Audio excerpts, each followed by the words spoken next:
Assalamualaikum warahmatullahi wabarakatuh. Kami dari kelompok 4 akan mempresentasikan mengenai pengelolaan kelas. Sebelumnya, perkenalkan nama saya Ine Malida, NIM 1900528. Pertama, di sini saya akan membahas mengenai konsep dasar pengelolaan kelas yang dibagi dua, yaitu pengelolaan dan juga kelas. Pengelolaan berasal dari kata manajemen, yang artinya penyelenggara atau kepengurusan agar sesuatu yang dikelola dapat berjalan dengan lancar, efektif, dan efisien. Dapat juga diartikan sebagai penyusunan data, perencanaan, pengorganisasian, pelaksanaan, pengawasan, dan penilaian agar sesuatu yang dilakukan tersebut dapat berjalan dengan tujuan yang ditetapkan. Sedangkan kelas artinya sebuah tempat berkumpulnya peserta didik untuk kegiatan pembelajaran yang efektif. Selain itu, kelas juga dapat disebut sebuah ruangan kompleks yang di dalamnya terjadi berbagai hal. Selanjutnya, kita akan membahas mengenai pengertian pengelolaan kelas. Menurut Ahmad Hukum dalam Suprianto 1991, pengelolaan kelas adalah upaya yang dilakukan oleh pendidik dalam menciptakan dan mempertahankan serta mengembangkan motivasi belajar untuk mencapai tujuan yang telah ditetapkan. Artinya, pengelolaan ini merupakan kegiatan yang berupaya untuk menciptakan dan mengembangkan kondisi yang optimal dalam proses belajar mengajar. Nah, dengan adanya pengelolaan kelas ini dapat meningkatkan kegiatan pembelajaran yang efektif, dapat meningkatkan prestasi peserta didik, dapat menerapkan pendekatan yang kreatif, inovatif, dan variatif. Selanjutnya, tujuan pengelolaan kelas. Menurut Ahmad Sabri, terdapat 4 tujuan pengelolaan kelas. Yang pertama, mewujudkan kondisi kelas yang baik. Mewujudkan kondisi kelas yang baik ini sebagai lingkungan belajar atau kelompok belajar agar peserta didik dapat meningkatkan kemampuannya masing-masing. Yang kedua, menghilangkan berbagai hambatan. Menghilangkan berbagai hambatan agar pembelajaran dapat berjalan dengan efektif. Yang ketiga, menyediakan dan mengatur fasilitas serta perabot yang mendukung dan memungkinkan siswa belajar sesuai dengan lingkungan sosial, emosional, dan intelektualnya di dalam kelas. Yang keempat, membina perilaku siswa sesuai dengan latar sosial, ekonomi, budaya, dan keindividualannya. Selanjutnya, prinsip-prinsip pengelolaan kelas. Menurut Jamarah 2006, dalam pengelolaan kelas, terdapat prinsip-prinsip yang akan mengurangi gangguan pada pengelolaan kelas. Yang pertama, hangat dan antusias. Pendidik yang selalu antusias dan hangat pada peserta didiknya, baik dalam tugas ataupun dalam aktivitas dalam kelas, dapat berhasil mengimplementasikan pengelolaan kelas. Yang kedua, tantangan. Tantangan ini pada penggunaan kata-kata ataupun tindakan sehingga akan mengurangi perilaku menyimpang peserta didik. Yang ketiga, bervariasi. Bervariasi ini dapat dari alat atau media pembelajaran, dapat dari sebuah pendekatan, dapat dari sebuah interaksi antara pendidik dan peserta didik sehingga menarik perhatian peserta didik. Kevariasian ini merupakan kunci yang sangat efektif dalam pengelolaan kelas untuk mengurangi kejenuhan peserta didik. Perkenalkan, nama saya Nina Merliana dengan NIM 1901915. Di sini saya akan melanjutkan pemaparan materi dari saudari Ina mengenai prinsip pengelolaan kelas. Ada keluasan. Keluasan ini berkaitan dengan tingkah laku kita yang dapat mengubah strategi pembelajaran yang lebih baik dan efektif. Nah, selain itu, adanya keluasan yang diberikan oleh guru mampu mencegah adanya gangguan dan hambatan dalam proses pembelajaran. Gangguan dan hambatan ini bisa berupa adanya ketidakkondusifan dalam proses belajar mengajar, kemudian adanya ketidakperhatian dari peserta didik dalam memerhatikan suatu proses pembelajaran yang diberikan oleh guru. Nah, yang selanjutnya ada penekanan pada hal-hal yang positif. Pada dasarnya, kegiatan mengajar dan mendidik itu perlu adanya penekanan terhadap hal-hal yang positif kepada peserta didik. Hal-hal yang positif ini bisa berupa penguatan dan juga stimulus-stimulus yang diberikan oleh guru kepada peserta didik agar terciptanya pembelajaran yang efektif. Kemudian ada penanaman disiplin diri. Nah, penanaman disiplin diri ini merupakan tujuan akhir dalam proses pembelajaran yang berguna untuk menumbuhkan disiplin diri bagi peserta didik. Nah, untuk dapat menumbuhkan disiplin diri bagi peserta didik, maka perlu adanya pemberian contoh atau teladan dari guru kepada peserta didik. Misalnya dengan guru memberikan contoh yang baik dalam mengendalikan diri dan juga dalam pelaksanaan tanggung jawab, sehingga peserta didik itu dapat meniru apa yang dicontohkan oleh guru. Nah, jadi agar terciptanya atau agar tumbuhnya disiplin diri bagi peserta didik, perlu adanya disiplin diri terlebih dahulu dari gurunya. Yang selanjutnya ada pendekatan dalam pengelolaan kelas yang dikutip oleh Entang Joni Prayitno pada tahun 1985. Yang pertama ada pendekatan perubahan tingkah laku atau behavior modification. Menurut pendekatan ini, agar menumbuhkan tingkah laku peserta didik yang dikehendaki oleh guru, maka guru harus memberikan penguatan-penguatan positif atau dorongan positif, baik itu berupa ganjaran atau reward. Kemudian, apabila peserta didik itu malah bertingkah laku yang tidak sesuai yang dikehendaki, maka guru harus memberikan hukuman atau stimulus negatif, baik itu berupa penghapusan atau pembatalan ganjaran. Kemudian yang kedua ada pendekatan penciptaan iklim sosio-emosional atau socio-emosional climate. Menurut pendekatan ini,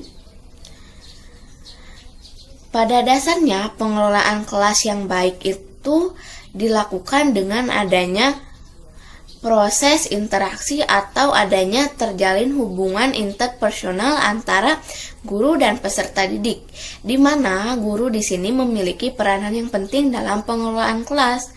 Adapun hal-hal yang perlu diperhatikan oleh guru yaitu adanya sikap. Nah, guru ini harus memperhatikan sikap. Nah, guru harus mengembangkan sikap yang terbuka, kemudian tulus, jujur, semangat, dinamis, dan energik. Selain itu, ada kemampuan-kemampuan yang perlu diperhatikan oleh guru. Yang pertama, adanya kemampuan untuk mengenal karakteristik peserta didik, di mana guru harus mampu mengenal, menerima, dan juga mengerti siapa peserta didiknya itu dan bagaimana dan apa saja kebutuhan yang harus dipenuhi oleh guru yang dilakukan kepada peserta didik, dan juga harus memerhatikan rasa simpati kepada peserta didik. Selain itu, keterampilan yang perlu diperhatikan selanjutnya ada bagaimana cara guru untuk berkomunikasi secara interaktif dan efektif kepada peserta didik. Kemudian guru juga harus membina rasa tanggung jawab sosial dan juga menciptakan iklim pembelajaran yang efektif dan menarik bagi peserta didik. Yang selanjutnya ada pendekatan proses kelompok atau group process. Menurut pendekatan ini, pengalaman belajar siswa itu berasal dari konteks kelompok sosial. Nah, tugas guru adalah untuk membina kelompok siswa secara efektif dan kohesif.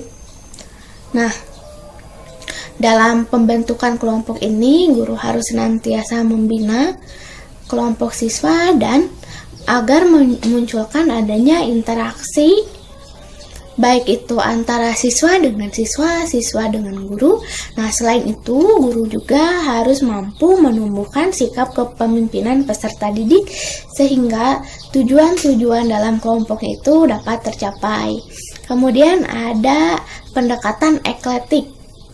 Nah, dalam pendekatan ini, guru harus mampu mengkombinasikan pendekatan-pendekatan yang lain. Jadi, tidak hanya satu pendekatan pengelolaan kelas saja yang digunakan, tetapi bisa mengkombinasikannya dengan pendekatan yang lain. Tentunya didasarkan pada dasar filosofis, teoritis juga. Sebelumnya, perkenalkan nama saya Rifka Layla Turapiah dengan NIM 1905848. Pembahasan berikutnya yaitu tentang prosedur pengelolaan kelas. Yang pertama ada prosedur dimensi pencegahan. Prosedur dimensi pencegahan merupakan tindakan yang dilakukan guru dalam mengatur peserta didik, lingkungan dan peralatan kelas, serta format pembelajaran, sehingga dapat mendukung terhadap suasana belajar yang menyenangkan dan pencapaian prestasi belajar yang akan meningkat. Nah, jadi dengan kata lain, prosedur pencegahan ini mencakup segala tindakan guru sebelum tingkah laku yang menyimpang dan mengganggu proses pembelajaran itu muncul. Nah, keberhasilan dalam tindakan pencegahan merupakan salah satu indikator keberhasilan dalam manajemen kelas. Konsekuensinya adalah guru dalam menentukan langkah-langkahnya itu harus dengan langkah yang efektif dan efisien, baik untuk jangka pendek maupun untuk jangka panjang. Nah, adapun langkah-langkah pencegahannya yaitu sebagai berikut. Yang pertama ada peningkatan kesadaran diri sebagai guru. Nah, langkah peningkatan kesadaran diri sebagai guru ini merupakan langkah yang strategis dan mendasar, karena dengan dimilikinya kesadaran ini akan meningkatkan rasa tanggung jawab dan rasa memiliki yang merupakan modal dasar bagi guru dalam melaksanakan tugasnya. Implikasi dari adanya kesadaran diri sebagai guru akan tampak pada sikap guru yang demokratis, sikap yang stabil, kepribadian yang harmonis dan berwibawa. Penampakan sikap seperti itu akan menumbuhkan respon dan tanggapan positif dari peserta didik. Yang kedua ada peningkatan kesadaran peserta didik. Nah, interaksi positif antara guru dan peserta didik dalam proses pembelajaran terjadi apabila ketiga guru dan peserta didik ini bertemu. Nah, kurangnya kesadaran peserta didik akan menumbuhkan sikap suka marah, suka tersinggung, yang pada gilirannya memungkinkan peserta didik melakukan tindakan-tindakan yang kurang terpuji, yang dapat mengganggu kondisi optimal dalam rangka pembelajaran. Nah, untuk meningkatkan kesadaran peserta didik ini dapat dilakukan melalui hal-hal berikut. Yang pertama yaitu memberitahukan akan hak dan kewajibannya sebagai seorang peserta didik. Yang kedua, memperhatikan kebutuhan, keinginan, dan dorongan para peserta didik. Dan yang ketiga, menciptakan suasana saling pengertian, saling menghormati, dan rasa keterbukaan antara guru dan peserta didik. Yang ketiga adalah sikap jujur dan tulus dari guru. Nah, guru hendaknya bersikap jujur dan tulus terhadap peserta didik. Sikap ini mengandung makna bahwa guru dalam segala tindakannya ini tidak boleh berpura-pura. Nah, sikap dan tindak laku seperti ini sangat membantu dalam mengelola kelas. Guru dengan sikap dan kepribadiannya sangat mempengaruhi lingkungan belajar, karena tingkah laku, cara menyikapi, dan tindakan guru merupakan stimulus yang akan direspon atau diberikan reaksi oleh peserta didik. Nah, sikap hangat, terbuka, mau mendengarkan harapan atau keluhan para siswa, akrab dengan guru akan membuka kemungkinan terjadinya interaksi dan komunikasi wajar antara guru dan peserta didik. Yang keempat yaitu mengenal alternatif pengelolaan. Nah, untuk mengenal dan menemukan alternatif pengelolaan, langkah ini menuntut guru untuk pertama yaitu melakukan tindakan identifikasi berbagai penyimpangan tingkah laku peserta didik yang sifatnya individual maupun kelompok. Nah, penyimpangan perilaku peserta didik baik individual maupun kelompok ini termasuk ke dalam penyimpangan yang disengaja dilakukan peserta didik yang hanya sekedar untuk menarik perhatian guru atau teman-temannya. Yang kedua, mengenal berbagai pendekatan dalam manajemen kelas. Jadi, guru hendaknya berusaha menggunakan pendekatan manajemen yang dianggap tepat untuk mengatasi situasi atau menggantinya dengan pendekatan yang dipilihnya. Yang ketiga yaitu mempelajari pengalaman guru-guru lainnya yang gagal atau berhasil, sehingga dirinya memiliki alternatif yang bervariasi dalam menangani berbagai manajemen kelas. Yang kelima yaitu menciptakan kontrak sosial. Penciptaan kontrak sosial pada dasarnya berkaitan dengan standar tingkah laku yang diharapkan sambil memberi gambaran tentang fasilitas beserta keterbatasannya dalam memenuhi kebutuhan peserta didik. Nah, pemenuhan kebutuhan tersebut sifatnya individual maupun kelompok dan memenuhi tuntutan dan kebutuhan sekolah. Standar tingkah laku ini dibentuk melalui kontrak sosial antara sekolah atau guru dan peserta didik. Nah, dalam rangka mengelola kelas, norma merupakan kontrak sosial atau tata tertib dan dengan sanksinya yang mengatur kehidupan di dalam kelas. Nah, perumusannya ini harus dibicarakan dan disetujui oleh guru dan peserta didik. Namun, kebanyakan aturan-aturan sebagai standar tingkah laku ini dibuat berasal dari sekolah atau guru. Para peserta didik dalam hal ini hanya menerima apa saja yang sudah ada. Mereka tidak memiliki pilihan untuk menolaknya. Nah, konsekuensi terhadap kondisi demikian akan menumbuhkan timbulnya persoalan-persoalan dalam pengelolaan kelas, karena para peserta didik tidak merasa turut membuat serta memiliki peraturan sekolah yang sudah ada tersebut. Selanjutnya yaitu prosedur dimensi pengatasian. Nah, prosedur pengelolaan kelas yang bersifat kuratif merupakan tindakan yang dilakukan guru sebagai respon untuk mengatasi tingkah laku anak yang menyimpang atau mengganggu. Dalam hal ini, guru dituntut untuk berusaha menumbuhkan kesadaran anak dan bertanggung jawab memperbaiki tingkah lakunya sehingga bisa kembali berpartisipasi aktif dalam pembelajaran. Usaha yang bersifat penyembuhan atau kuratif mengikuti langkah-langkah sebagai berikut. Yang pertama ada mengidentifikasi masalah. Nah, pada langkah ini, guru mengenal atau mengetahui masalah-masalah pengelolaan kelas yang timbul di dalam kelas. Berdasarkan masalah tersebut, guru mengidentifikasi jenis penyimpangan sekaligus mengetahui latar belakang yang membuat peserta didik melakukan penyimpangan tersebut. Yang kedua yaitu ada mengatasi masalah. Nah, pada langkah ini guru mengatasi penyimpangan peserta didik dan menyimpulkan latar belakang dan sumber-sumber dari penyimpangan itu. Selanjutnya melakukan alternatif-alternatif penanggulangannya.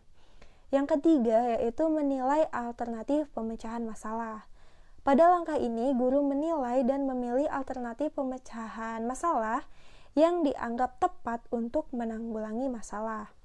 Dan yang keempat adalah mendapatkan balikan. Nah, pada langkah ini, guru melakukan monitoring dengan maksud menilai keampuhan pelaksanaan dari alternatif pemecahan masalah yang dipilih untuk mencapai sasaran yang sesuai dengan yang direncanakan. Kegiatan kilas balik ini dapat dilakukan dengan mengadakan pertemuan dengan para peserta didik.